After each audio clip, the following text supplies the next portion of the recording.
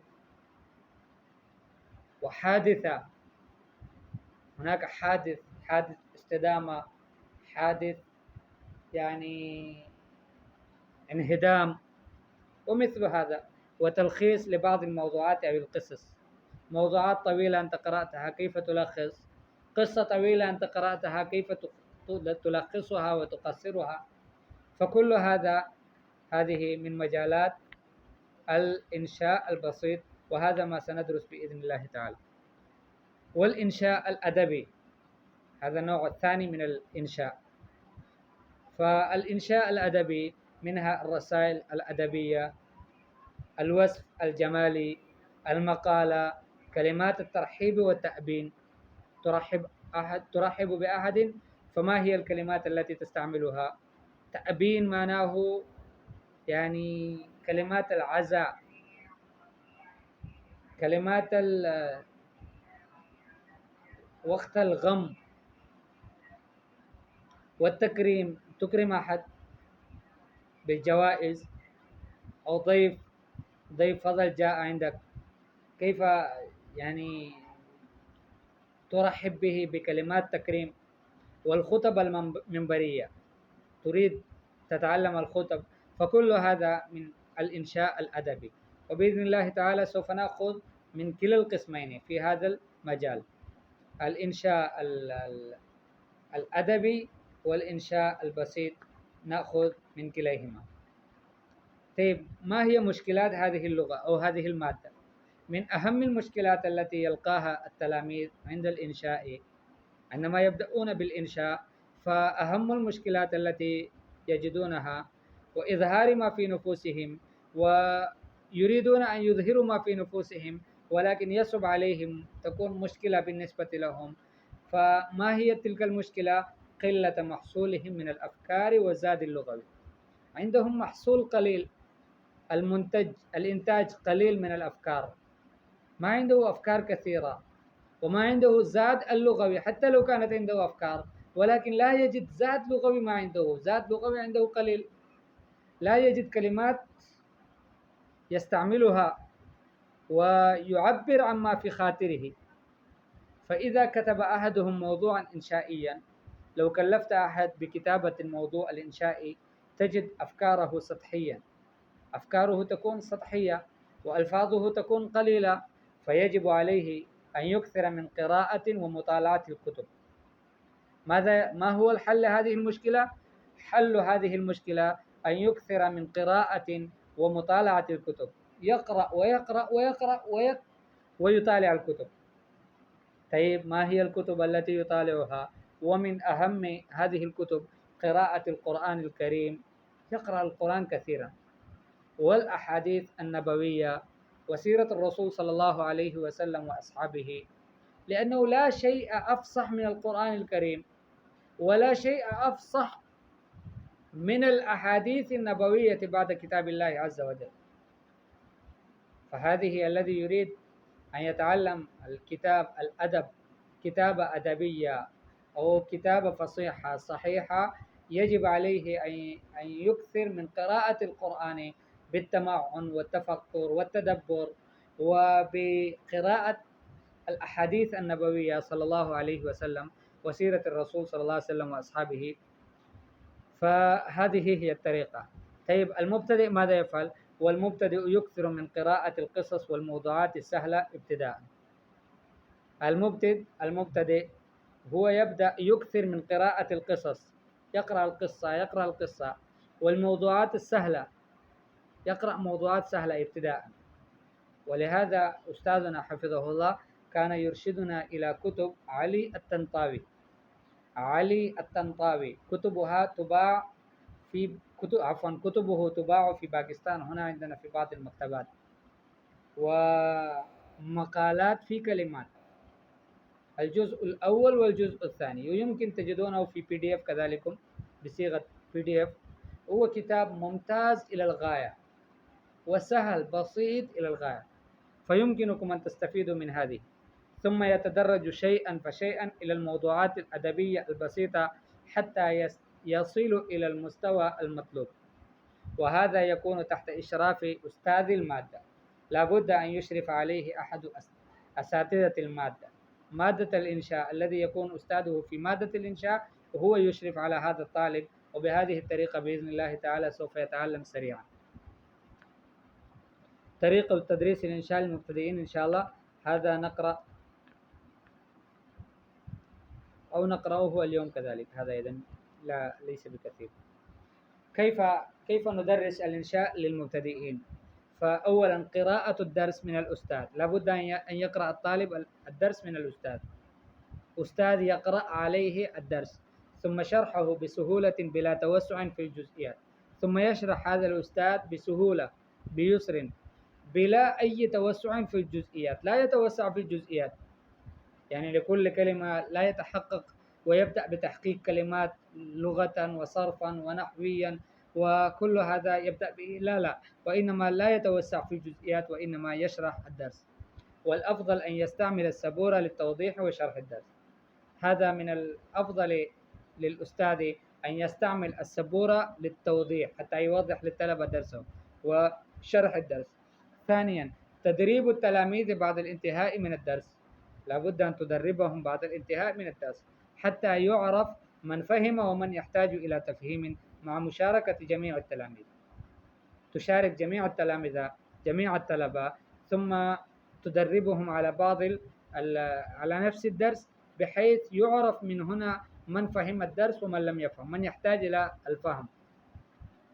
ملاحظة: أن يعد المدرس الدرس قبل الدخول في الصف، هذا على المدرس أن يعد الدرس قبل الدخول في الصف، ويهتم بالعربية الفصيحة، هذا من وصايا الشيخ، أن يهتم المدرس بالعربية الفصيحة، لا يتكلم بالعربية أو بالعامية أو يتكلم بأي لغة أخرى، وإنما يهتم بالعربية الفصيحة، ويعتني بالتلفظ الصحيح، تلفظه يكون صحيحا، وخاصة الحروف التالية، أن يميز بين الثاء والسين والذال والزاء والضاء والزاء والضاد والدال أو الزاي والحاء والهاء، هذه الكلمات أو هذه الحروف لابد أن يميز بينهما، بين الثاء والسين، وبين الذال والزاء، وبين الضاء والزاء، وبين الضاد والدال أو الزاي والحاء والهاء،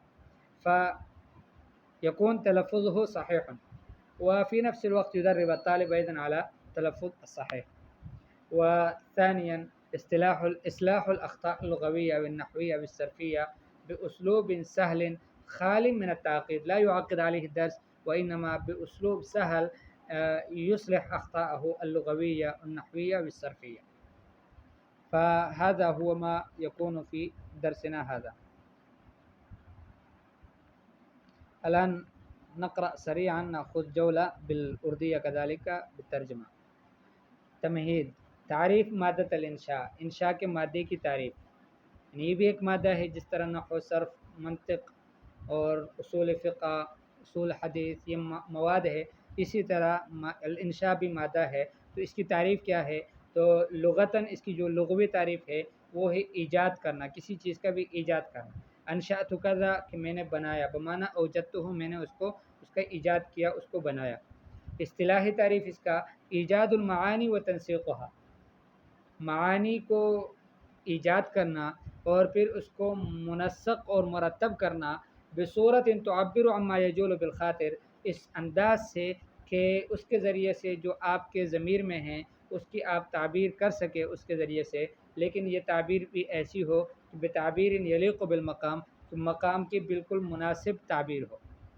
تو یہ اس کا اصطلاحی تعریف ہے، عربی میں یاد کیا جائے بہت آسان ہے۔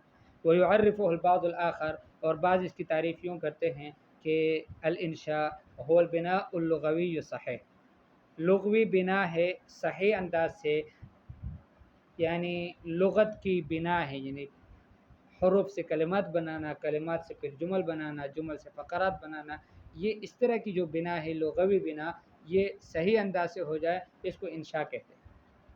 اس کے اہداف کیا ہے؟ تو اہداف، سب سے پہلا ہدف تو یہ ہے کہ تدریب الطالب علی التفکیر، تدرب، آپ طالب علم کو اس پر مشق کرایا جائے، اس کو طالب علم کو مشق کرائے کہ وہ سوچنا شروع کر دیں۔ جب سوچے گا تو اس میں بہت ساری فکریں آئیں گی، اب وہ ان افکار کو کیسے ایک دوسرے کے ساتھ جوڑے، تو اس باندھنے کے لیے، اس جوڑنے کے لیے یہ انشاء کا مادہ ہے کہ وہ اس کو لکھنا شروع کر دیں۔ تدریب الطالب علی بناء الکلمات فی اطار الجملہ، طالب علم کس طرح کلمات کو جملے کے فریم میں بنائے گا، اور جمل کو عبارت اور فقرے کے فریم میں کیسے بنائے گا، اور فقرے کو نص اور موضوع کے فریم میں کیسے ڈالے گا، مع سلامت اللغویہ، ساتھ اس کے کہ موضوع بھی اور لغت بھی اس کا صحیح سلامت رہے، اس میں کوئی فرق نہ پڑے۔ یعنی ایک تو یہ ہے کہ جملے، کلمات سے جملے بنائے اور جملوں سے پھر فقرہ بنایا، لیکن کوئی سمجھ نہیں آ رہا لغت کے اعتبار سے، وہ بالکل الٹا سیدھا ہے، بن تو گیا ایک فقرہ، لیکن وہ فقرہ صحیح نہیں ہے لغت کے اعتبار سے، سلامت نہیں، سالم نہیں ہے وہ، بلکہ اس میں بہت گڑبڑ ہوا ہے، تو ایسا نہ ہو، اس کا بھی خیال رکھنا ہے۔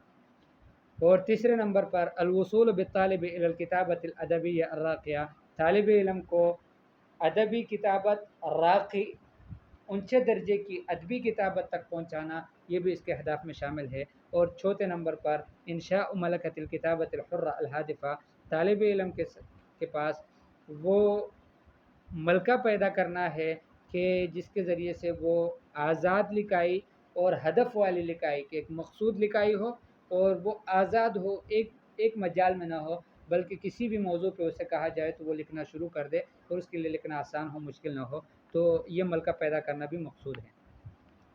اہمیت اس انشاء کی کیا ہے؟